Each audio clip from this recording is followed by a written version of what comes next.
Daniel Chan, Magic Man. How are you? I am doing great. I'm so glad I got to book you. You apparently have a very full schedule, so I feel very blessed. Yeah, thank you. So, can you start off by telling us a little bit about yourself? I grew up in San Francisco in the Silicon Valley Bay Area, went to school at UC Riverside, and shortly after I graduated from Riverside with a finance degree, I started working at this small company called PayPal. And it really was a small company when I joined. I think I was one of the early 300 employees. So I had stock options, and I joined before Confinity and X.com merged. Confinity was DBA PayPal, and we know that a lot of people from PayPal came out and created like the PayPal Mafia, which they started things like LinkedIn, YouTube, and they invested in companies like Yammer and Slide and many other companies that you are very familiar with. For those of you who haven't heard of the PayPal Mafia, check out the Fortune article that was written in 2007 that talked about all the people who came out of PayPal. Yeah, I've read Peter Thiel's book Zero to One. It's one of my favorite books, and he talks about that. He talks about how he was trying not to be too competitive. He always wanted to work with people instead. And when he met with Elon Musk for the first time, they picked the cafe that was equidistant between the two companies, so they both wouldn't have to walk any further. Yeah, incredible. But yeah, all of them have gone to incredible success, it seems like. So what was it like to work in PayPal in the early days? It was very fast paced, and the engineers did a lot of grinding. I remember people sleeping in the office. Literally, they had like beds or these small cots below their desk because the schedule was that frantic. Wow. Did you do that? No, I worked in finance and customer service, so the real people who made the real money and who really cashed out were the engineers. Yeah. And I sometimes wonder if that's actually going to help, not sleeping very much. I think my kind of philosophy, or at least the way my brain works, is when I sleep more, I actually get better work done. But I don't know, maybe for them it was different. I agree. I think I do better work when I get enough sleep, but sometimes you're in this maybe push or different industries. I feel like they think it's a race to the same goal, to the same one winner. And I think some of that thinking is like almost monopolistic. I think that there's different places for people, but if you're chasing the same goal, there's only one winner. So I think it's really important to set goals that are different than other people. That makes sense. And you have done a lot of that in your career. Yes. In 2016, BuzzFeed called me Silicon Valley's favorite magician. That was my big media splash. I think that video that accompanied the article got 18,000 views in 3 days, which kind of changed my career. And it helped me move from like a performer who was doing kids and corporate to move as a performer that was doing mainly corporate. So what happened with you after you left PayPal? If you even want to tell the story about leaving PayPal, like what made you leave? Yeah, PayPal was losing money, and they weren't making a lot of money, and that's not like a great business when you're losing money. However, when they're losing money, they cut expenses and they cut costs, and that means getting rid of people. So I knew I could stay if I really wanted to, but I knew I would have to pull in those hours that everyone else was doing, and I wasn't really at that point in time understanding the soft skills of negotiating. One, if I was going to put in more work, I would probably negotiate a higher salary, which wasn't really in the cards because they needed to axe people. So I just decided that I was going to go in like going full 100% as a magician. And I was making like $200 a show about then. And that was for 1 hour's worth of work on stage and time. And if you calculate it out, it was a lot more than what I was making at PayPal. Yeah. Because I was at PayPal, I was making $32,000 a year. I knew in a very short amount of time, if I did this full time, I could do 5 shows in a week at $200 a pop. That's $1,000 a show a week, and that would be $52,000 in a year. So that was the goal that I set out to do, and shortly afterwards, I was able to probably do that. Was it scary making the transition from a professional job that's very, I suppose, stable and guaranteed in many ways to performing magic? Yeah, I think corporate stability is overrated. I don't think that there's anything such as corporate stability. It wasn't as scary as you'd think because I actually lived at home. I lived with my mom and my grandparents, so I didn't have to pay a lot in rents, so I could continually have what I call a runway. I think like when an airplane takes off, it needs to take off and get enough terminal velocity before it takes off. And that's what I had because of my parents supporting me. And I didn't move out until I got married, which I was very fortunate. I think that's an underrated plan. If your parents are, if you can live with your parents, if your parents are stable and healthy for you enough, yes, it's fantastic. I lived with my parents for a while. When I traveled around as an adult, and I came back and I lived with them, and I learned to program, and it was excellent because there was no overhead. I didn't have to work a job if I didn't want to, and in that situation, you can just save up money, and like it can set you up. If you can do something like buy a house with the money you save up, then you're so much ahead of everyone else who chose to be. Some people move out because it's cooler or it's just the thing to do.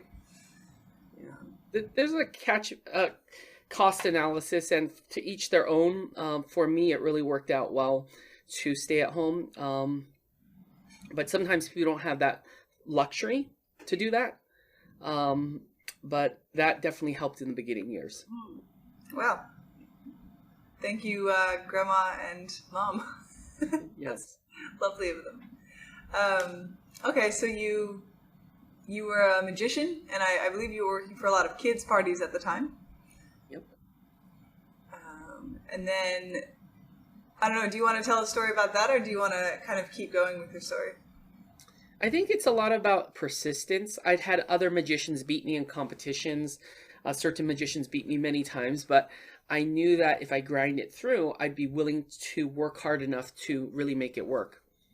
And I wasn't as committed to like winning competitions and things like that. I was just more like a working magician or working man's magician, where I would go to parties and really make people happy. There's a difference between winning a competition, which is for yourself, ego-driven, and versus showing up early and really delivering what the client wants. Of course, the client wants an award-winning magician often, but you just have to really show that you love being there. And there's a very famous magician, I think his name's Thurston. He always said, I love my audience when he was off on the curtain to the stage, and he would say it 3 or 4 times. Because I think when you say something, there's something that manifests itself. So just saying that, oh, I love doing what I do, can kind of be a psychological hack to trick yourself into actually believing it. Just say it a couple of times and see if it changes your physiology. It's kind of like what Anthony Robbins says about, your state and physiology. I completely believe that. I was in stand-up comedy for a long time, and I actually just performed last night for the first time in a few years. And I have some different opinions about it now. I think there are a lot of easy, low-hanging fruits that comics can take about making fun of themselves. But I realized that I didn't want to do that anymore. I didn't want to make fun of, like, put myself down, because words have a real power to them.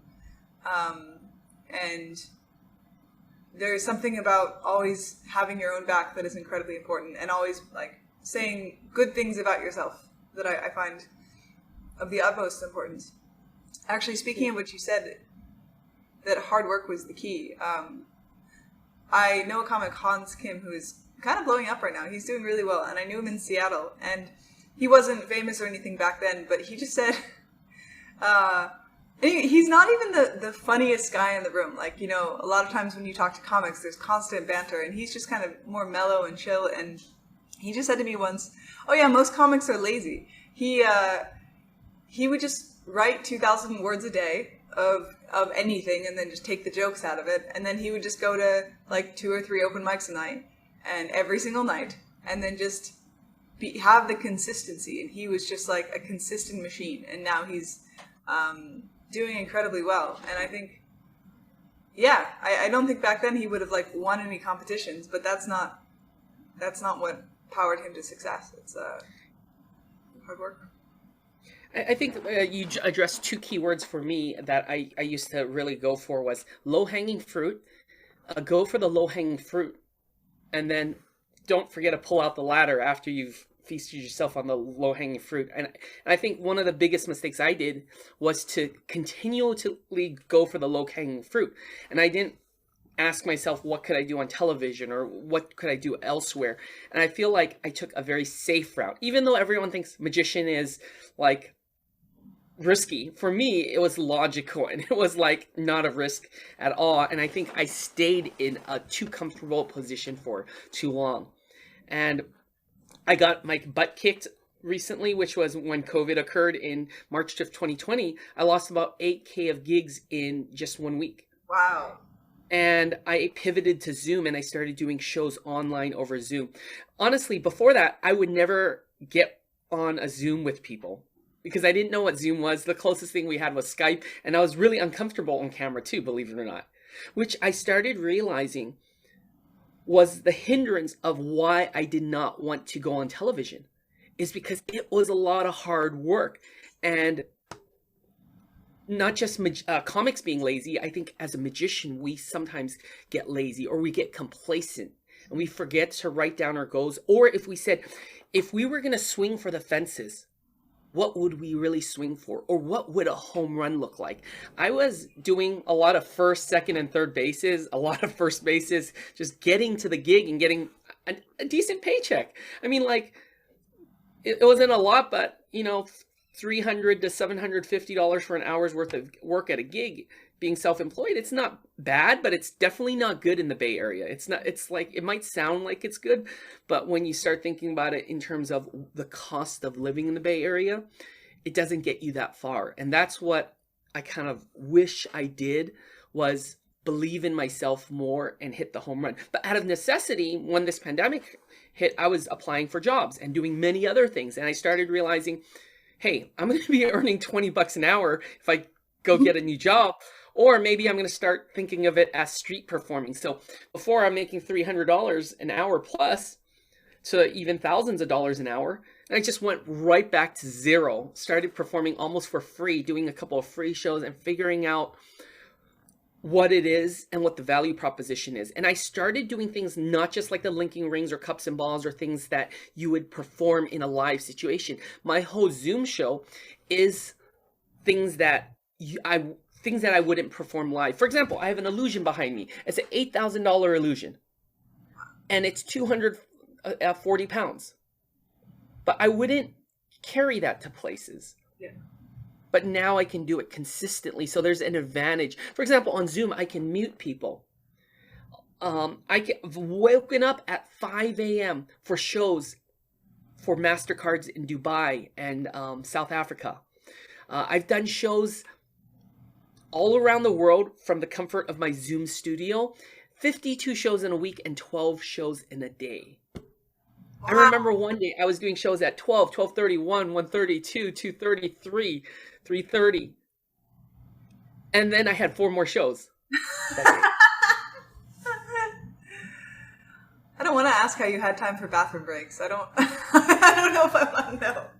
You know what? I actually played this really cool video because I have an intro and an outro video, and I'll just share a small clip of it. Yeah.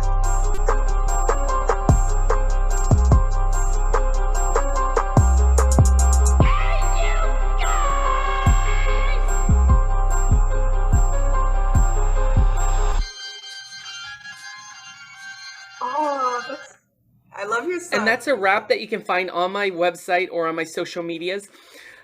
That rap, I won't like make you go through it, but it says my name many times. Dan Chan, corporate magician in San Fran. It says it a lot. And the reason why I did that was I had someone show up to my show, and I asked them, well, I met them on the street later and they said, "Oh, I love magic. I saw a magician over Zoom." They did not even know it was me. Ah, wow. They saw me 6 months and then they kind of forgot. And I asked him, "Was the magician good?" And he says, "Yeah, he was really great. I really enjoyed it." Could not remember the name for the life of them. So I just made this rap and I said, "Make sure you say my name in the rap several times." Now, my kids are all embarrassed because they hear the rap all the time. Sometimes they'll sing and chant it, and half the time they're going to be like, "Oh, Dad, not your rap again." That's how it goes. Yeah, it's and if you can't promote yourself like that, you need to hire someone who's willing to shamelessly promote themselves, because I think that's part of the business aspect of it. You need to learn how to promote but have a healthy balance.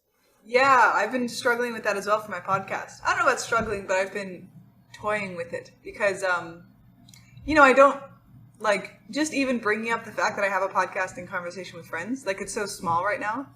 Like, the other day I took a big step and I just said to someone I had met, "Hey, I have this podcast and I think you'd really like it." And, just kind of like asking him to subscribe. I think I actually said, "I'd like you to subscribe. I have this guest on that I think you'd love." But, yeah, it is counterintuitive. I think we have this, there's a drive in society to be humble. I think that at least I have absorbed. And, self-promotion feels wrong in many ways. Yeah. I think there's a balance. I think I err on the side of being too self-promotional, but there is a point where it's, how can I help other people with my podcast? For example, one good icebreaker that I like to ask people is, Elliot, if we were to celebrate something 3 or 5 years from now, what would we be celebrating together?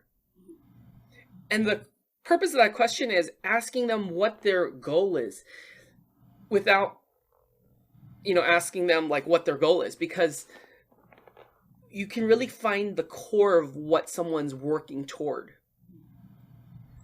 or at least their hopes and aspirations. And then afterwards, following up with a question like, what can you do to get you there? Or what can I do to get you there? Or can I introduce you someone to get you there? Yeah. Or do you have any feedback based on your outside perception of me, what I can do to get there? So the qualifying questions is finding successful people to either mentor you to do what you've already done, and asking people who are so successful that you're not a threat to them. If you're asking for someone in the same market or someone trying to achieve the same thing, they might think that the pie is only so big. But if you ask someone who's so far ahead of you and you ask them a specific question, often those people know that they have someone else to thank. They have a lot of people that help them along, but they don't want to just give you a fish. Often, if you're asking successful people, they will teach you how to fish. But it's really important, the quality of the questions, and then also showing them that you are very sincere about willing to do the hard work. I have a lot of people ask me just like a quick question, but then you can see that they're going to move off either to a video game or something else, or they haven't even put in the work themselves. I love people who are willing to fail in front of me, like show me a magic trick and it being bad, and them not being shy, because that's what it takes, is you being rejected. And if they're willing to walk up to someone and show a professional magician a trick where most people would be hesitant to do, I often will either share with them a resource or even show them how to do it slightly better. Yeah, what you said it's like you're talking directly to me, because yeah. I did stand-up comedy for the first time in a few years last night, because a friend of mine is one of the funniest people I met, and I was like, "You need to do comedy. This is your calling in life." And he said, "You need to bully me more into doing comedy." And so we decided together that we would go and do it. And what happens generally is when new people do stand-up comedy, all their friends show up, which is, not always. It's not always the way I prefer it, because if I'm starting afresh for the first time, I don't necessarily want everyone to see me do it. And so I performed, and I spent a lot of time in the mirror refining my voice, I would say. and I could see how I was in the past when I was performing, and I was somewhat stunted I wasn't fully myself.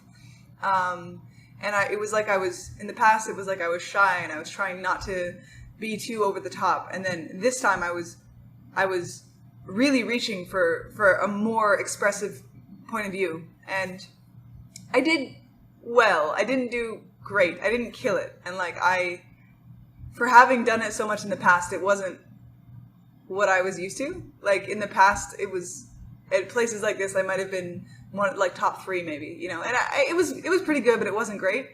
And but when you said that, it was like, oh yeah, but I last night I was kind of down on myself, but as soon as you said that, I was like, well, I did really extend myself last night. Like I really did do something different that I wouldn't have previously done. So I should give myself a pat on the back, I think, for extending and performing in that way. So thank you. It's really important to surround yourself with people who, one, aren't threatened by you or your success and who celebrate your success. And it's important to be in a judgment-free zone, yet in a zone where you can take feedback and you don't take it personally. If you stay in that neutral area, you can achieve so much. Being able to take feedback and being your own critic, but not letting that critic hinder you from taking the next step. Because I realized I'm not the most concise of persons in a podcast, and I ramble and I jump around, but you can tell that I have this energy that I truly am passionate about being here in the moment. Even though 5 minutes beforehand, I was like, oh, am I going to do this or am I going to go to sleep? I was ready for a nap, to be honest. But right when I jumped in, I'm like, oh, it's showtime. Yeah. And that's the thing, is just showing up and then psyching yourself up, whether it's doing jumping jacks in the side or just saying, I love my audience, or this is going to be kick-ass, this is going to be cool, I'm meeting someone new. Just being enthusiastic to showing up is one of the most important things in life and business. Being willing to show up and give it your all, and then also be vulnerable. I think there's a thing where when you look at all this stuff of my successes, you might think, hey, wow, this guy has it all. But I'll tell you, the struggles are real. And I hate it when I see coaches or other people telling you, oh, you can do it immediately. Or, yeah, you can do it immediately if they're willing to share without holding back. Or, yeah, and then going through exercises and drills and things like the whole part whole method. And there's so many layers of, coaching. And I hate using the word coach just because everyone calls themselves a coach or a consultant or even an influencer, because I feel it's so cliched and there's so many different nuances. It's just the label. And I feel like people are just overusing it because they're parroting what other people are saying without parroting the thought process behind everything. There's so many layers, and I really feel like to be successful, you have to analyze all these layers and go through a lot of it. Like, for example, I went through finding so many different things, from being a balloon artist to going to clown conservatory to juggling 3, 4, 5 balls and flaming torches to climbing in a 6 foot tall by 6 foot wide balloon, and now to things like doing iPhone tricks and mind reading and mentalism, which is more like a high status character, which commands a lot more respect. And I think in branding, having something as a high status or a luxury brand allows you to command a lot more, because I think it relates to people who are more successful. So that's kind of like what has gone through my mind since I started off as like a clown or balloon twister, which is something that not a lot of people know about me. Is I did clowning for a very, very short period of my life, right when I started. It all adds up. All those skills work together. I'm sure you learned an incredible amount from clowning that you could apply to magic. My clown teacher said to me one thing: Dan, you're hiding behind your trick. Yeah. So he would sometimes get me to do drills where I'm not doing the trick, or just do everything up to the point where the trick happened and then not do the trick, and then do everything and skip the trick and then walk off stage but bow. And I was like, wow, why am I bowing, or why am I like presenting myself in such a way? And he would be like, imagine that you do something like make the Statue of Liberty disappear, and how would that make you feel, and how would you play to the back of the room? Clowns, and I'm not talking about a birthday clown, but clowns who are in like Ringling Brother have a very difficult job. They have to project from here to the farthest seats in Madison Square Garden, where they could be performing for 50,000 people, or other auditoriums where they're performing for 5 or 10,000 people. They have to use their body language to really reach that far. And I think clowning is more about vulnerability than it is about like whiteface, or it's about the human condition of, you know, just being a little bit goofy and embracing that and showing the world that we don't have to be perfect. It's a very nonverbal art form in a very verbal society. And clowns can use verbal, clowns can use words, but because we think of clowns as kids' entertainment, and kids don't have a vocabulary that we might have, and sometimes they're still learning, clowns often use as little words as possible. So, but it can't, there are a lot of clowns that use larger words, which is okay, you know, but. So you mentioned that you now perform to a high status clientele. And I'm wondering how you moved from being a $200 a day performer. I'm assuming the Billionaires you play to don't pay you $200 a day anymore. How did you make the transition to the next? Well, getting better at negotiating and finding out how to refine the entertainment. I used to think of this as a buffet. Like I would do like throw everything in the kitchen sink. But I realized that there are some people who enjoy finer things in life. Like I love Michelin rated restaurants. Okay. I love just like the small tasting menus, and it's just a small bite and you really enjoy it and savor it. So you're looking for a specific clientele that you're targeting that enjoys the finer things in life. And that means you have to think like they think and actually expose yourself to some of that. You know, like definitely if you're in credit card debt or you don't have the funds, you can't do that. But maybe saving up for a once a year or once a 5-year opportunity to get in that mindset. Well, what's really funny was I went to a restaurant this weekend called Third Cousin in San Francisco. And it's one of those restaurants with a tasting menu of, I think, $165 for the tasting menu. But what's cool about it is the people you meet at places like that, because sitting right next to me was someone who worked at Google and Apple.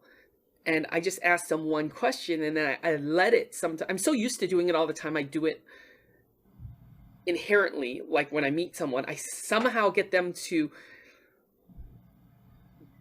well, not somehow. I would sometimes ask, "Oh, what do you do in the Bay Area?" And they would answer, and then they would politely ask, "What do you do?" And I say, "Oh, I'm a magician," which allows them to say, "Oh, can you show me a trick?" And then the whole conversation goes in a different place, and then you end up giving them a business card. And that leads to business, especially if you're good. But you don't just get good at presenting yourselves immediately. I worked at restaurants, just hustling for tips. I went street performing, and I started honing in the different beats of figuring out how to get them to either tip me or give me a specific situation. For in this instance, they didn't tip me, but they gave me a glass of, I'm assuming it was really expensive wine, but they gave me a glass of wine, and they showed their appreciation, and they asked me for my business card, which I'm sure is going to lead to another event. But it started off with very humble beginnings. Working the streets, working restaurants, working birthday parties, fairs, festivals, working in the most different situations will expose you to different opportunities. And then you'll find out what you do and what you do well. And then honing in. And then focus. The secret to success is focus, and the secret to focus is saying no. It's still hard for me sometimes when I see a $300 birthday party back a couple years ago. I was still just jumping at it to do it. Now I was like, hey, maybe I'll do something different. Maybe I'll jump on a podcast. It's not all about just grabbing that low-hanging fruit. For me, like, low-hanging fruit is like a $500 kid's birthday party, and sometimes I have to say no to that. And then give my team, like my son, opportunity to do those. My son, he is now 14. He's been on national television 3 times. Wow. At age 5, he was juggling 3 balls. At age 8, he was juggling 5 balls. By age 10, he was juggling 3 flaming torches and even picking pockets. Wow. And he'll be in the upcoming TV show on Netflix called Me Time.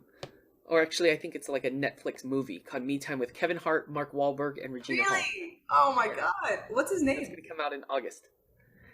And his name is James Chan. James Chan. Let me ask you, how do you... I wonder about kids who take this spotlight so early. How do you prepare him for the fame that he's getting? I don't think he's really that famous yet. But it is to like lay people, they think, oh, it's hard to get on television or it's difficult, I think. But really, when we walk down the street, very few people recognize him. But when you show a promo video with him on television, it helps your credibility and bookability and helps you command a higher rate. I want to be famous enough where people will pay me a lot more, but not so famous that people stop me in the street. For now. I mean, later I might change that when I have like the money to buy a private island like Copperfield. Maybe I wouldn't mind if everyone knew me, because I'm sure there's some benefits of that. But you definitely have to, not worry about the security detail yet. And my kids are still young, so I want them to be able to walk around without, having to get stopped for pictures, like when they're at a restaurant. But after a show, it's nice. It's nice that someone will take a picture with you after a show, because they're showing appreciation that we shared a common moment together. They think they're praising you for the amount of work and dedication. They look at you as sometimes as a celebrity when you are at an event. They're like, oh, wow, let me take a picture. And then they'll brag about you to their friends. They'll be like, oh, I remember people who hired me at libraries and birthday. And they say, oh, we used to hire you all the time. And now they come once a year to a public event that I'm at, because now I've priced myself out of that price range where they aren't able to hire me for a family event. They might be hiring my son or a team member, but it's a thing of growth. But I used to feel guilty about that, because I'd ask for a lot more and I'd feel bad that I had to turn people down. But it was a form of growth to ask for a little bit more. Yeah. And that's really changed the type of clientele that I've worked for. I wonder how you felt when you were still gaining your comedy skill, or your magic skills, I'm sorry. Yeah, when you were still working on your magic skills. So when you were quite a bit younger and maybe street performing, or even before you had started really performing, did you know that this was going to be your future career? Started to crystallize after I found out that the magician that I was at an event with, he was making like $300. I think he was making $300 for that event. And when I was like, oh, I'm here, I could probably learn how to do this. And I saw him. And at that event, I was tipped $10. And I was like, oh, and I was making balloons. They hired a real magician. And he was a lot older than me, or had a lot more experience. And I just was like, it was eye-opening for me to know that he did it. And not only that, I found other people, or a community of people who were actually performing full-time. And that just gave me a lot more confidence to say, if they can do it, I can too. Was there any fear? I mean, the people that I've generally encountered working towards professions like this that are less, they're not within the typical mold of society. Your parents, I don't know about your parents, but I don't know many parents who said you need to grow up and you need to become a magician. This is the way, you know. Did you have a lot of anxiety at any point in your life about pursuing such a unique career? It was more anxiety on the part of my parents to say, when are you going to get a real job? And when are you going to take it seriously and get a real job? And I was like, well, I'm making real money. I was thinking to myself, I'm not asking you for money and I'm making real money. I'm making more than what my mom was making as a nurse per hour. And I was like, you're a nurse, you're making a lot, but I'm making more. But she's like, oh, it's not consistent. I'm like, yeah, it's not consistent, but if it stops running out, maybe I'll get a real job. But for now, why can't we celebrate the fact that I'm doing it? Why can't we celebrate the fact that, not many people are doing it? I have Asian parents a lot of times walk up to me and say, hey, I hired you just because I want to show my kids that they don't have to be just a lawyer or doctor. Oh, that's so sweet. Wow. Yeah, and I find that's encouraging. That you don't have to just fit into a corporate mode. But it would be nice eventually to have corporations pay people like myself compensation like they've done in Mirrorlist. I heard like the Facebook Mirrorlist got paid in stock options. But it would be nice for corporations to eventually pay people who are highly qualified like myself, who are very good at what we do, to hire us for like one trial and maybe like a contract for 50 or 100. Google has hired me 60 times. Wow. It would be nice. And probably 30 times, I think about 30 times since March of 2020, which is within a little bit over a 2-year time frame. It would be nice if they signed a contract for me to do all their offices and let them pick it, or figure out an internal way to get me to all their events virtually and, give me stock options. Yeah. Like Airbnb did. I actually participated in Airbnb's IPO. Wow. Good. You got in early on some big ventures.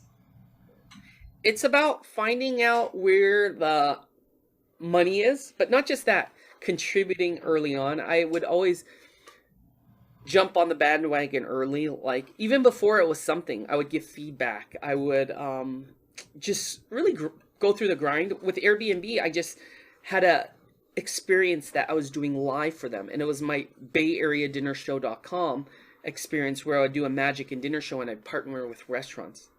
I'd make a lot less because I'd have to worry about food and venue and a lot of other things, but I would strategically put these on Monday nights, where people usually don't book entertainment on Mondays because they're recovering from their Saturdays and Sundays, or they're partying and they're going right back to work. But it allowed me to just test it in a safe environment. I wouldn't make a lot of money, but I would have a place to test out my ideas. And when you start something new, it's not about the money. A lot of people think that you're going to make money when you do something right off the bat. It's about figuring out a structure. Or when you build a house, you build the house, then you can live in it, and then you can rent it out, and then you can sell it. But while you're building it, you don't make anything. Just like this podcast. I'm on this podcast. I'm not making any money. You're not making any money. We're doing this because we love this. We're passionate about it, and we want to share our business insights, our a passion, and we're building up a following. But if you think you're going to make money right off the bat, go get a job at McDonald's. But if you're going to hustle like what we're doing, you're going to go through a long time. And you just have to slowly pivot and talk to people who have made it. Find sponsors, move through those ideas. But if you want to do it, there's always space in any industry to do it. You just have to respectfully ask the people who have accomplished that sort of thing that you've wanted to do, or in a similar field, and ask them the right questions humbly. Like I see a lot of young kids, they're pretty cocky when they ask questions, and that's not the way to do it. And I think I did that as well when I started off. And I think that's some of the resistance I encountered. What are some of the questions they ask? Questions people ask me are, what was it like? Or how did you make it your full-time career? some people aren't bold enough to ask, how can I do what you're doing? But you can kind of infer that people are asking specifically, I'd like to do this myself. Is there a way to do that? And sometimes I can read behind the lines, and I'll know what they're really asking, and I'll be generous and give them a quick tutorial, or put them in like a quick tutorial and throw them in like I hate saying sales funnel, but I would start building a relationship. I think with a funnel, it seems very forced, and everyone just seems like, oh, throw them in your funnel, and they're people. Yeah, we're talking about more relationship building and communication than really a funnel. And I feel like I can tell when I'm in someone's funnel. Like, there's this concept that I think about sometimes about where are our intentions, because or what is the leading intention, right? Because a lot of people, I have noticed, and this is my projection of them, act like they're a coach and they're here to help you, for instance. And what they're actually trying to do, what their leading intention is they're trying to put you through their sales funnel and get more money from you. Whereas other people might be interested in helping you first. Actually, I interviewed this guy, Ben Chiarelli, on my podcast maybe a year ago now, and he's got a fantastic startup where he's making like CBD in giant vats with yeast. It's very cool. But he says what he does all the time is he's on LinkedIn all the time, and he just connects people. He'll be like, oh, you want to do this thing? I know this guy who can help you. And, he offers advice, and like his entire thing is, I think he just seems so genuinely bent on helping everyone he can. And then he understands that karma just makes its way back to him. He's not trying to ask anyone for anything. But, when he needs funding for his business, suddenly there are a ton of venture capitalists who are like flocking to him because he has so much he has such a great reputation in the community. Yeah, that is absolutely correct. And I feel like now that video and many other things have been democratized, I think there's no excuse to just get out there. From short form content, before it used to be, hey, you have to get a video camera, or you've got to produce it, and everything was a lot more expensive. Now you can edit any sort of content and make it even shorter form content on TikTok, and you can just practice your content there. So for anyone to say, hey, I can't be on television or anything else, television is dead now.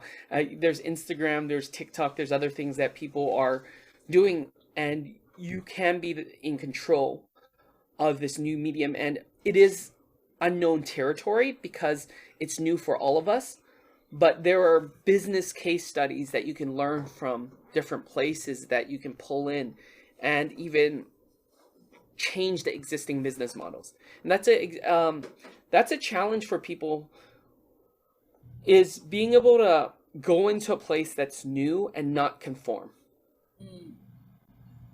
or create something new and being okay with it and not worrying about what other people are judging. Because it's not going to look polished the first time, whether it's comedy or podcast. It's not going to look great the first couple of times coming out the bat. But I think there's a lot of intention that we can all sense. And there's something about that. There's something with the energy that we portray, or what's going out there is really important. And then honing along the way. I definitely don't think that what we're doing right now, like what I'm doing as a podcast, I don't feel like it's ready for the big time, but I do believe in humble beginnings and working your way to those absolutely higher goals. With my podcast as well, I edit my own videos, which is, it's not my favorite part of the podcast. It's probably my least favorite part of the podcast. Like, being in a conversation with someone is incredible. Like, I leave almost every podcast just being like, oh my God, I get to do this. This is incredible. But then editing is kind of boring. But I listen to myself back and I say, oh, I should have gotten to the intro quicker on that one. I could have said X, or I could have not put an there, or whatever it is. And there's just little iterations every time.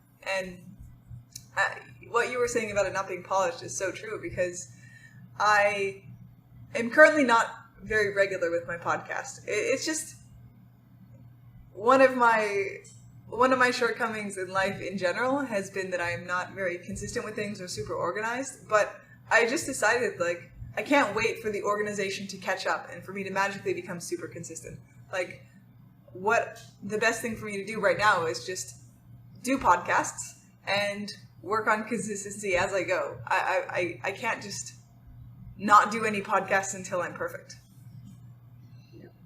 And just figuring out what's the minimum, whether it's one a week or one a month, figuring out what it is to be consistent. Or, for example, I have rituals are really important. Like when we break up, we brush our teeth. Or when I walk past the door, I have a pull-up bar. And every time I walk past that door, I'll just do 4 or 5 pull-ups. And I'll know that every time I'm about to do that, just do them push-ups, pull-ups. And then when I'm about to eat my dinner, I'll do some push-ups. Yep. Oh, but I know before I eat, I'm going to do a little bit of it, and I try to do that. I haven't been as good with it recently, but create a ritual before you walk through the door. You know, do the pull-up or whatever it is that you need to do, and create those. And that's going to help you with the consistency. Like for me, I wake up, I open up my goals spreadsheet, and I'll look at them. Or I know what some of my other goals are, is get better at chess and get better at Chinese. So I always open up. I get it out of the way right in the beginning. I'm like, I'll do my chess lesson and my chess puzzle every day, consistently, even before I do anything else, because I had it as a goal that I'm going to become a better chess player. And I probably ended up getting a lot better for the last, year, since I've had my chess.com subscription. I have my Duolingo subscription with a 420-day streak. And it's great to know that you're on a streak. And I think it's really important, not just on Duolingo. I think that there should be like a Go app. So for any programmers out there, if you want to do something, one thing that I think that you can do is make an app that's kind of like gamifying Duolingo, and then marking it down that you checked it and that you've done it consistently, and sharing that with your friends, whether it's on social media or anywhere else. Just saying, hey, I did my goals and I'm at a 480-day streak. I did that with Tim Ferriss mentioned this, and I loved it. He said to have a bet with your friends. So for about 6 months, I had a bet with my friend Darren Santi, and we posted on LinkedIn 3 times a week: Monday, Wednesday, Friday. And it could be anything at all. It could be like the word A, the letter A, and then just post, right? But if we didn't do it, we had to pay the other one $5. And so I was radically more consistent because I just didn't want to lose the game. I didn't want to pay $5. And, I can afford $5. And I could afford $15 a week if I wanted to. But I posted so much more often. I think I failed like 3 or 4 times in that time. And it was excellent. And consistency, and it's very important. Just finding something that works for you. Yeah, and polish. I think that one thing that we realize is if we're going to be on a national stage or national platform, and if you really want to dream big, I started doing this thing today for my TikTok, and I just started doing hours, doing it for, I think probably over an hour, just writing stuff down and prepping for it. And it's just for a short TikTok video. But the more you put in that one time frame that you're wanting to work with, and the farther reach that you have as a goal, the more polished anything should be.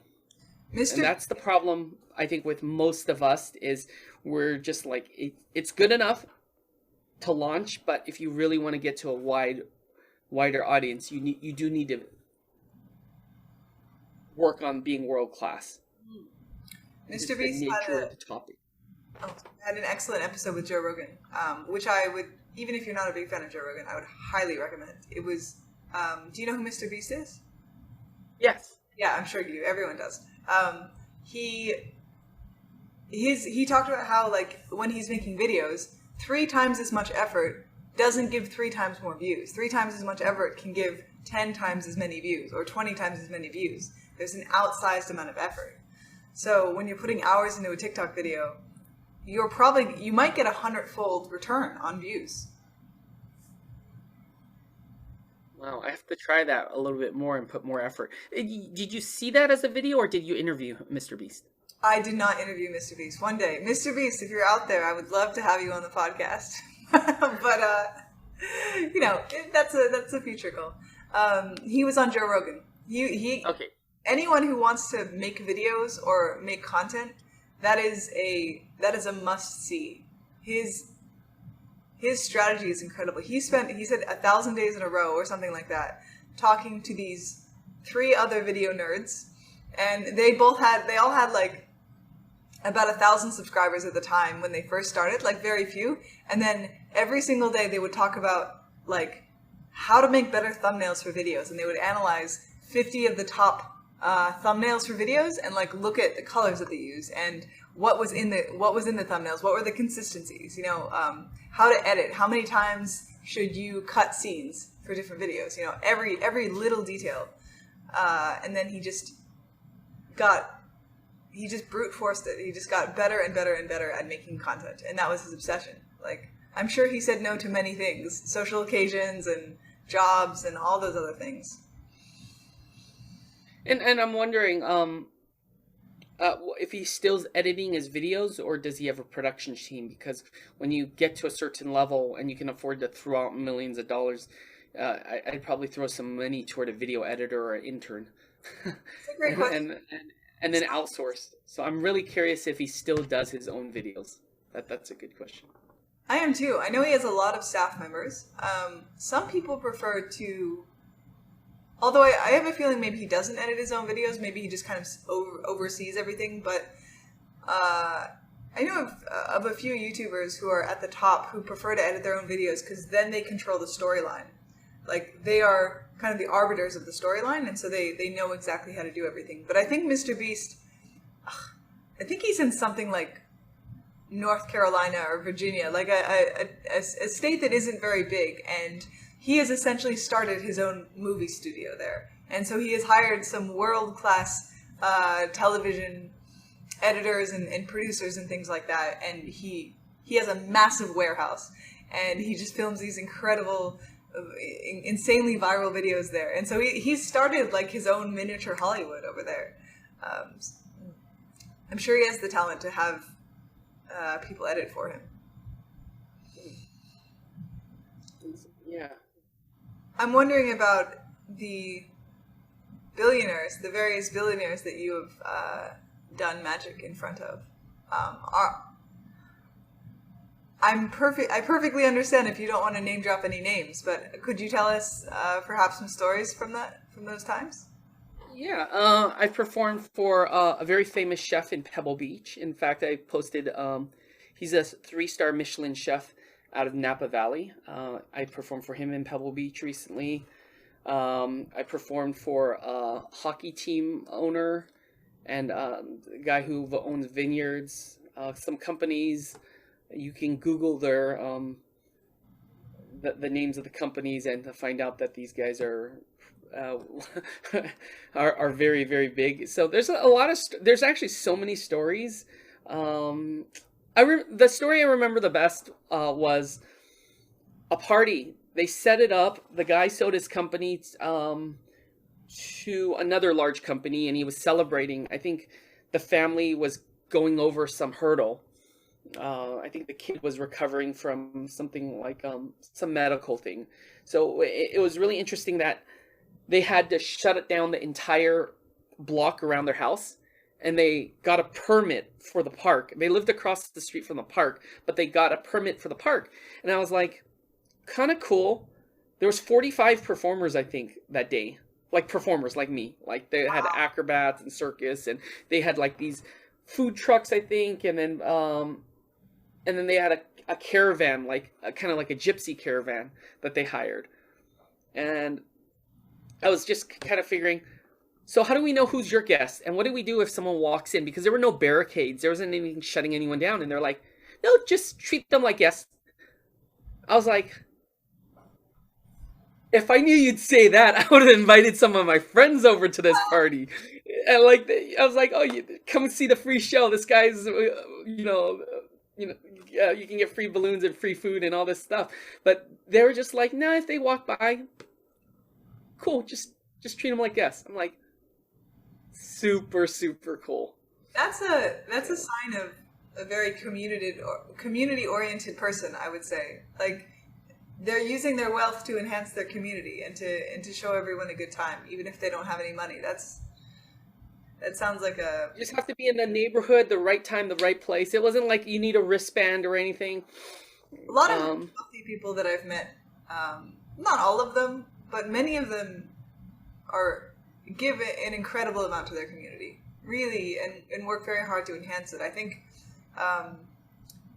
there are some perhaps negative stigmas of wealthy people that I've heard, but so many of them are very selflessly giving and don't talk about it at all.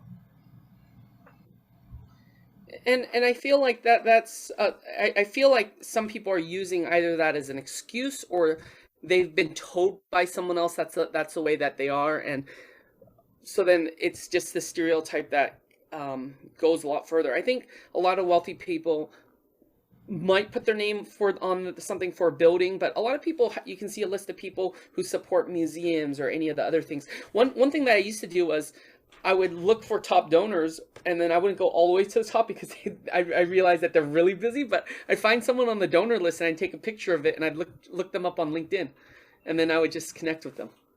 That's what I do for podcasts sometimes. I look at like scientists, for instance, and so like Neil deGrasse Tyson absolutely doesn't have time for me. But if I go two steps below to other top astronomers who've done incredible things, they're totally willing, and they have a passion and a love and an expertise that they want to share. Yes. Yeah. And I think those are the stepping stones or the milestones to get to greatness. I think a lot of people want to talk to the A-list or work with something, but I feel like there's always a step, and then from that step it opens up a lot of doors at that level. If you want to become, open up a world-class level, just get world-class in one area, whether you're doing football or magic or whatever it is that you want to do to reach out. If you're on an A level, you're going to reach out to other A-level people. And that's what the doors open up. It's fascinating. I am curious about you because so far it seems as if you are so confident in yourself, and rightly so. And I wonder, have you always just had this natural confidence in yourself? Definitely not. I was picked on for a long time. I remember kids picking on me, throwing stuff in my hair while I was asleep, like the sugar solution with water on the way to a basketball game. I remember that. And some of my confidence comes from me being the buffest kid out there, because I was picked on from 4th grade to 8th grade. But during that time, I would get kind of introverted and I would just work out. I would just grab weights, watch TV, and just, do the bicep curls until my arms gave out. And I was really buff. I was so buff, in fact, that people thought that I was doing steroids. Wow. I had friends joke with me, and I was like, the only thing I do is drink milk. And my aunt would be like, oh, you're drinking too much milk because they feed a cow steroids, she supposedly said to me. So I was like, oh, interesting. But I ended up becoming a lot more confident because people would praise me. They would be like, oh, wow, you're strong, you're buff. I'd have all the guys walk up to me and ask me to flex and stuff, and even some of the girls. And that was just... it would be a big ego boost. So I was at the top of my game in terms of athletic performance, all the way into high school and even beyond. I worked as a sailing and windsurfing instructor and other things that would build up confidence, but I would do it at my own pace and my own speed. And I think I've made an error because sometimes I push my kids or other things ahead of where they're at. And I think that's the thing, is finding your own pace, but finding the perfect balance between pushing and self-motivation.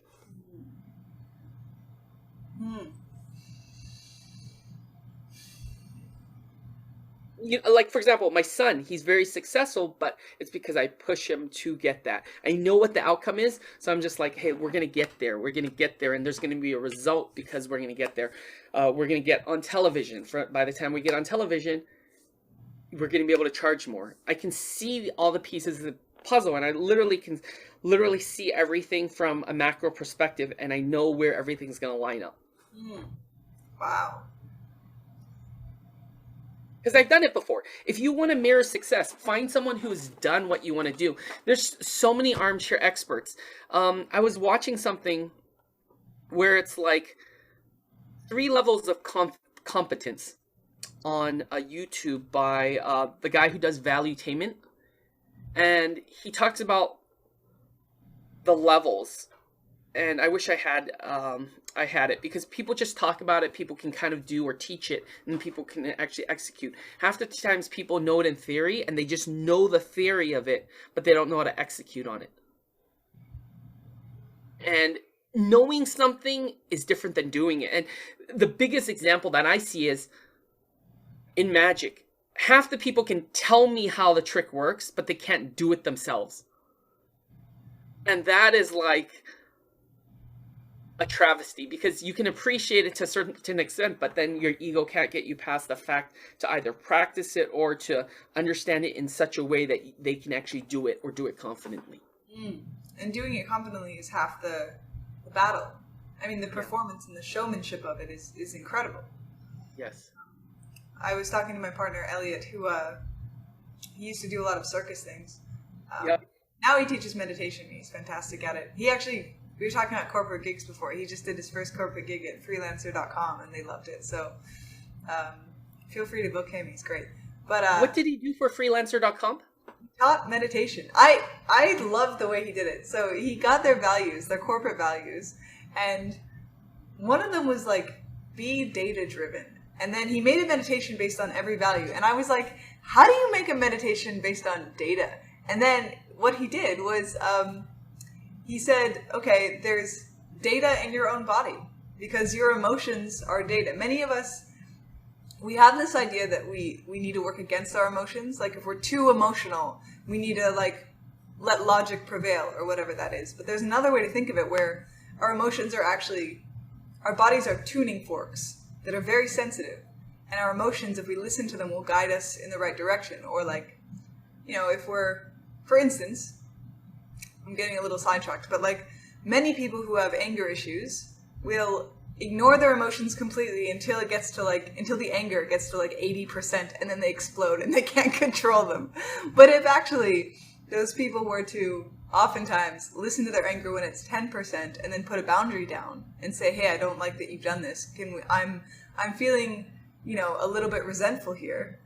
Can we talk about this? Then they wouldn't have to blow up and get super angry, but we're not taught to be data driven in that way. And so like that was one of the sections of his meditation that he did for Freelancer.com. And we were talking to a friend of ours works there, and she got to go to the meditation, and we were talking to her a few weeks later, and I don't think she meant to do this, but she said, oh, and I was listening to the data in my own body, and I realized XXX. And like,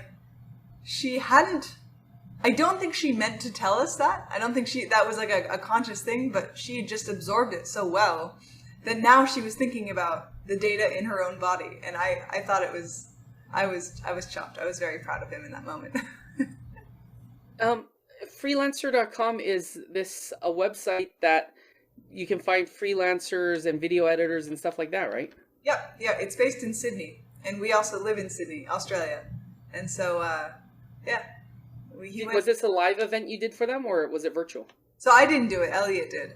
But yeah, it was a live event. He showed up and delivered a meditation for them. Well, one thing that you can really do that I've learned just yesterday is about referrals. Make sure you reward referrals. And I just did a referral for someone who hired me for a boat cruise.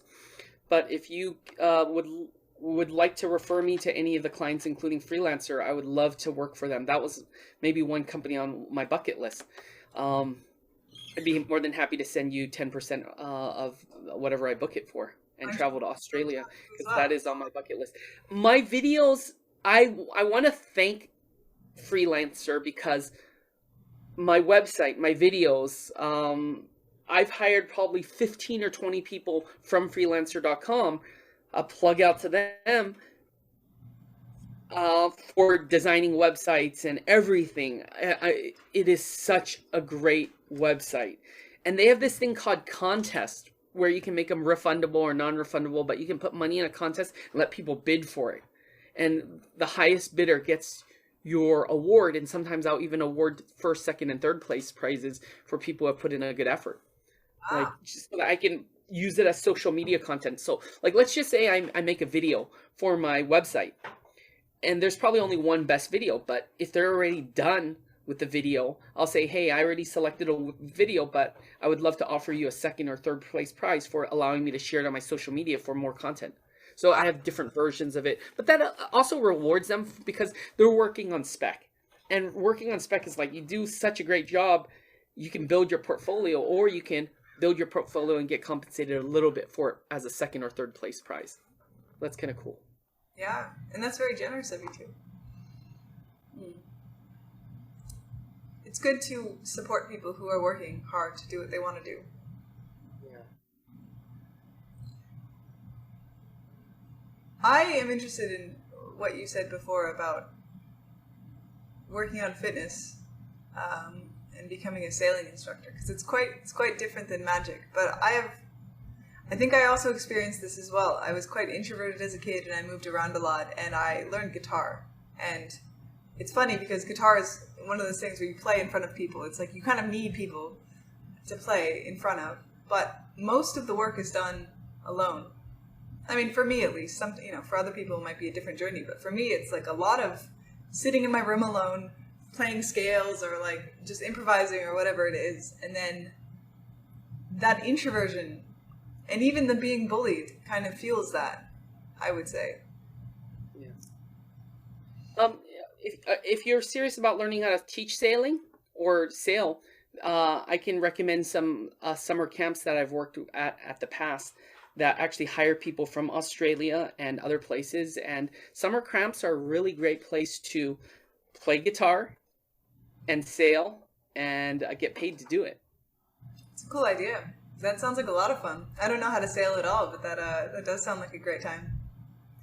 Yeah. Maybe before you do sailing, you can be a general counselor, or work 1 year as like a counselor, so you could do all the different activities. I worked as a sailing instructor, but on hindsight, I think I would have preferred, now knowing what I know, to work as a general counselor, so I could go to all these different activities and not do the same thing every day. Before then, I was so priding myself as being a subject matter expert on sailing. And I would love teaching that one thing, but looking back, I wish I was a general counselor. There is one question on my mind that I'm having. Yeah. I was having trouble figuring out exactly how to articulate it, because it's a little bit sensitive, and so I can also cut this out at any point. But it's about your son. He is. I think I asked a slightly different version of this question before, but your son is an incredibly talented human being, and he is about to be on a film with Kevin Hart, and he is, I would say, about to be famous in some regard. I mean, who knows what the future is? God willing, he will become famous. But the internet is a rough place. Like there are people who have I have a friend who's part of a golden retriever group, and she says that some of the nastiest comments she's ever read are in that group. Like anything you post online, people are going to be. There are people who are not mentally well who will comment and say terrible things. And how do you prepare your son for a life in the spotlight? Because I imagine that's very hard for a young person to deal with. What I would recommend anyone who's going to be in the spotlight is have your own filter, but then also have other people filtering for you. Like if there's something that would probably discourage him, I'm probably going to delete the comments on a YouTube video before it even comes through. Like before he even sees it, so he doesn't have to see it. So you protect that, but you also, if you're doing something a little bit more controversial, just have a manager do that. That's one way of doing it. But honestly, more people have been supportive. Like I post something and I'm like on Facebook and I have all these magician friends and they click like, I get 10 likes. But when I post anything about my son, he gets 100 likes from all my friends. I'm like, my average is this. And it's so much more impressive that a 14-year-old's doing literally the same things that I'm doing. But I'm like, oh, you get more praise because you're 14 at it. Yeah. So I'm challenging him to up the level because the cuteness factor only gets you so far. When you're hitting 21 and you're doing the same tricks, you still make a good living at it, but I don't know if it's going to get you on television again. Yeah. You know? That's very true. That might be, and he might be like, Dad, I might not want to go on television anymore because I've already been there. It's kind of like when you've already hit that journey and you've already checked that mark, you might not want to do it again. So the thing is, seeing if I can instill him the love of the passion that he spent the time with me, and then finding that in him to pass it on to someone else before he retires anything to pass something on. I feel like, you know, when we're made in God's image, you know, it's be fruitful and multiply. And I feel like no one wants to share what they have in some instances. But I think for any art or culture or anything to be passed on, I think that there's a time that we have to pass something on and let go. And I think that's how we live our legacy, is by giving something away that lives beyond so not lives only beyond your time. And multiplying by creating more children, but we're also giving away parts of ourselves to everyone we meet. And to do that, I would say that we need to become unique in our own image, because, and this is not a slight on other people, everyone is on their own journey, but I've met,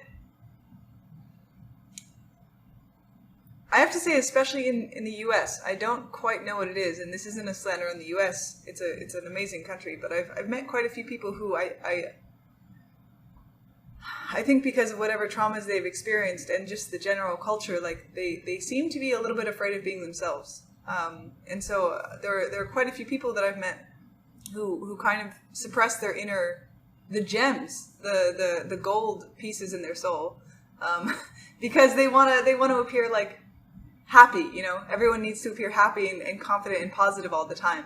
And I think a lot of people are scared to be honest with themselves. But when we can be honest with ourselves and do what calls us to be done, then we become more aligned with ourselves. We become more unique. And then we genuinely can be fruitful and multiply. We can give pieces of ourselves to others in sometimes a very vulnerable way. Just like you said, when a magician comes up to you and tries to do something that's a little beyond their comfort zone, they're being very vulnerable, and they're trying to be themselves in the best way they can, I would say.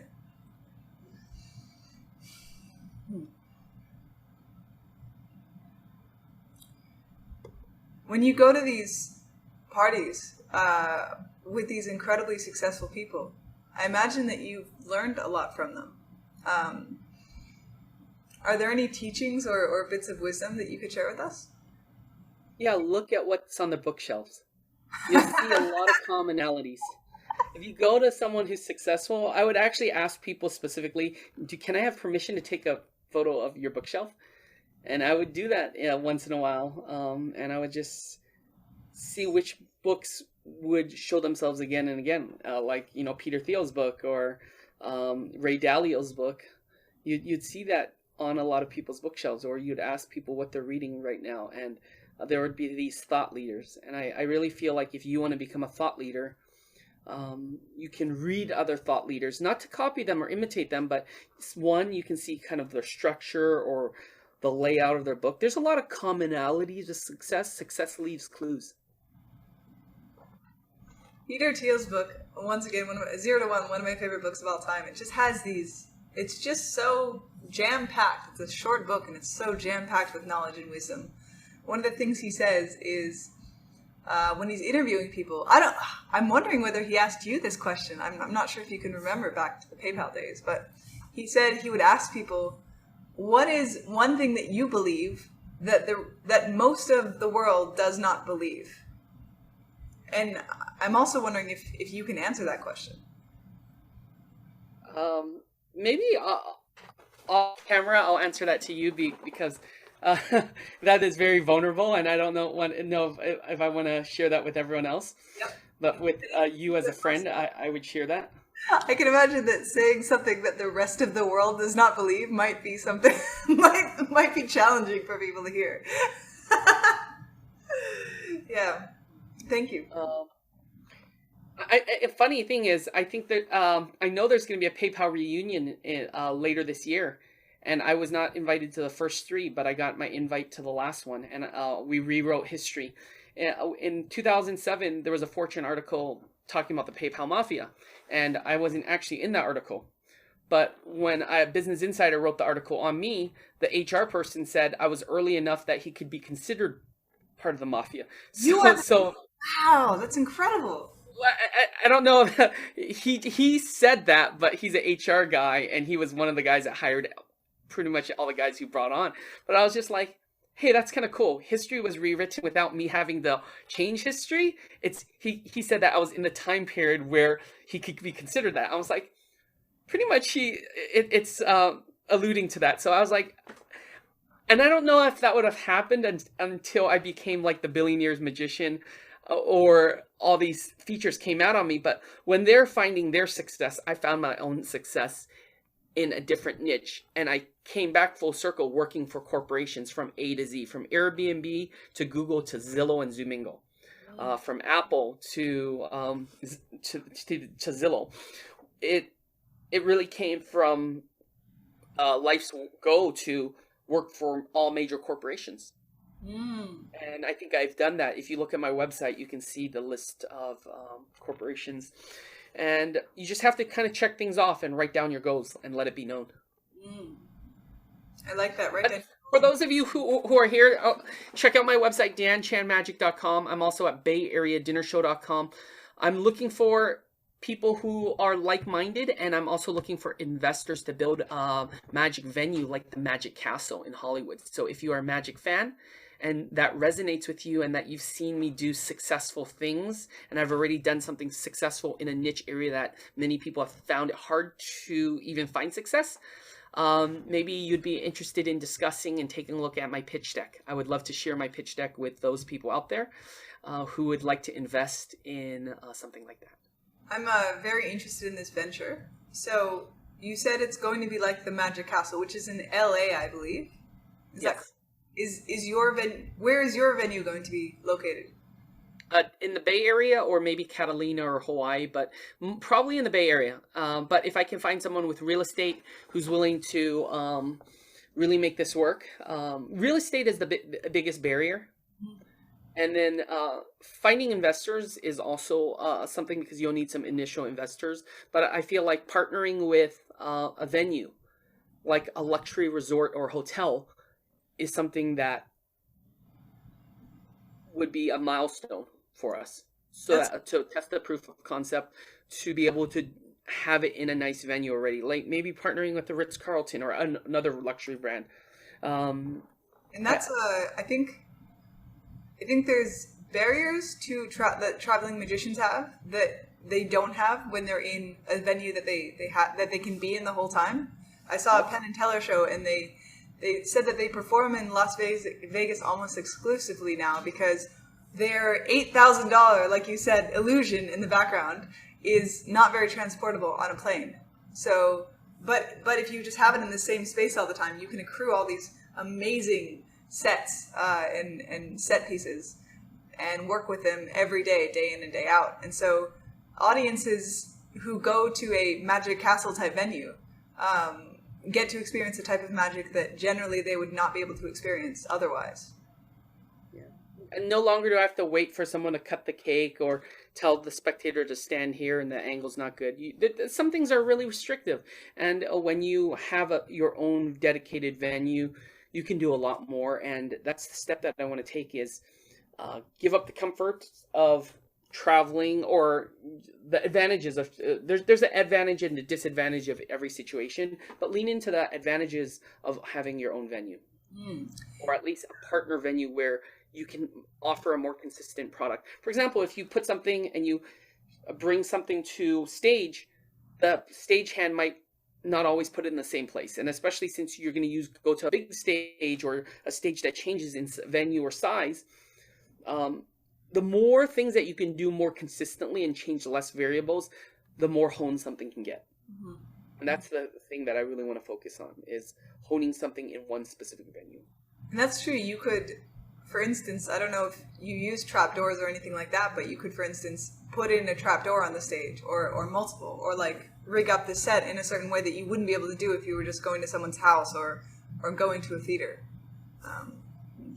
I do some things on Zoom that are very specific on Zoom that are like, there's other methods to accomplishing things, but certain things that I do are either so fast or so intricate that it really is featured best in the Zoom environment. And that's why we've gotten so much traction, because of our Zoom shows. I think our Zoom show is one of the best in the world, I think. I bet. I totally believe you. So you're looking for investors for a comedy or for a magic venue. Yeah. You know what's interesting is I went to a comedy show the other night, and the people that I went with don't usually go to comedy shows, and they talked about how much better they felt afterwards. And it was kind of something that I've been to so many that I'm kind of immune to it, or maybe I'm used to it, or it's a different environment for me. And I thought, like, what is different going to a comedy show than watching at home? And what I realized is that we don't laugh at home when we're by ourselves, or even with like another person in the room. We might not laugh very much, but when it's an entire theater full of people and they're right next to you and they're all experiencing the exact same thing as you are, and there's a tightrope too, because when we watch something on Netflix, we know someone isn't going to screw up, but in person is a live show. There's a tension there, and every time the joke or the magic gets implemented, there's a release, and it's so cathartic. And going to a live show can never be replicated on Zoom. In Zoom is its own beast, and it's its own beautiful magical thing. But the draw of a venue where you're seeing the same thing with other people is just, it's irreplaceable. Yeah. Now, this is Zoom can't replace live, but there is something that's really interesting in business-wise that Zoom can do. For example, when I first started, I did, libraries and birthday parties and then restaurants, and then I had a career progression. With Zoom, I can reach you, and you're so far away, and I'm in the Bay Area. I can reach the whole world. And that is the advantage of Zoom, because you have so many more people that you can influence. And eventually, maybe people who saw the podcast or other people who have heard about me might end up coming to buy a ticket to a live show. And there's also no risk. When people would rent a theater, sometimes it would cost, $500,000 or more to rent a theater, and then a few people show up, and then you've lost money. With Zoom, there's no risk. So you can build up a storehouse. You can figure certain things out, some of which actually crosses over to live theater. So to me, Zoom is like that runway that I was living at home. When people are going to ask me, oh, how did you end up doing your theater show? I'd be like, well, there wasn't very little risk. I was making so much. I could always fall back on Zoom. And I would still do Zoom before I did my theater show. Yep. And to me, that's part of the formula, figuring out that you can do this or have a safe space and figure this Zoom out. And I'm sure a lot of it transfers over. Not all of it will transfer, but a lot will. Yeah. And that's why I think it's a little bit of a safer investment, what I'm doing, because it's not going to be like the venture capital type of returns. Mm-hmm. But I do believe that there's going to be returns. It's not going to be like 100x. It's probably not even 50, but I think it'll give returns that are consistent.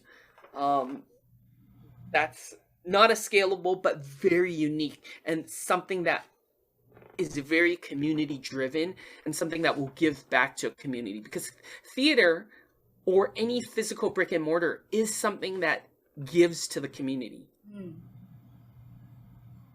That's the goal, is when you're in a business, you are serving and you're giving to a community. Mm.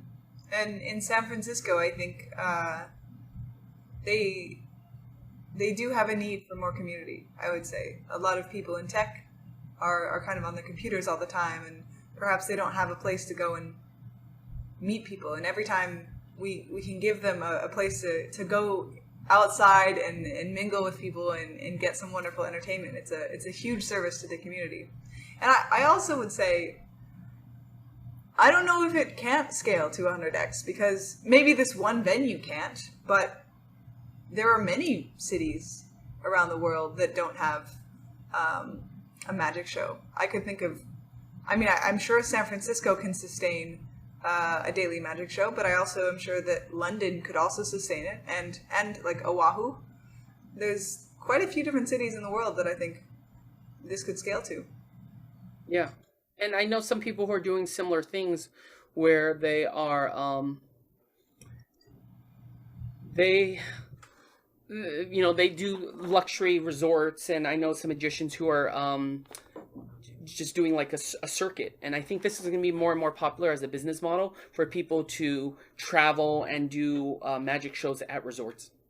It's not just Vegas. I think close-up magic has been such a resurgence. There are certain shows that work really well in medium-sized or smaller venues. And people are really appreciating that, especially with seeing so much magic on Penn and Teller. People want to see more magic, especially live. They're like, oh, can that really be done live? Or what would it be to experience that live? Yeah. Yeah. Penn and Teller did some incredible tricks. There was one where he caught a bullet with his teeth. It was wild. It was excellent. Yeah. All right. Well, maybe we can start wrapping up now. Yeah. It has been wonderful to have you on the podcast. I really, really appreciate the amount of time that you've put into this and how much you've given. When you are in the Bay Area, let me know. Or if you're ever in Hollywood, let me know. I'd love to send you passes for the Magic Castle in Hollywood as my guest. It's an exclusive club where you will say open sesame to the owl, which are the magic words, and the bookshelf slides to the side. Celebrities like Jason Alexander of Seinfeld, Neil Patrick Hauser of Doogie Howser MD, and you know him from many other places, are members of the Magic Castle in Hollywood. And it's just this clubhouse that's world famous. And hopefully in the future, I'll be able to create something similar on a smaller scale for people in the Bay Area to enjoy. Yeah, I look forward to it. I'm sure you'll get there. You're an incredibly dedicated and consistent person, so I have no doubts. Thank you so much for your support and those kind words. And I'd love to keep in touch with you both on LinkedIn and on Facebook. Yeah, me too. Where can people find you once again? DanChanMagic.com and BayAreaDinnerShow.com. Mm-hmm. And you have a TikTok, right? Yeah, I do. It's at Dan Chan Magic. Yeah, Dan Chan Magic. You can find that. All right. See you later.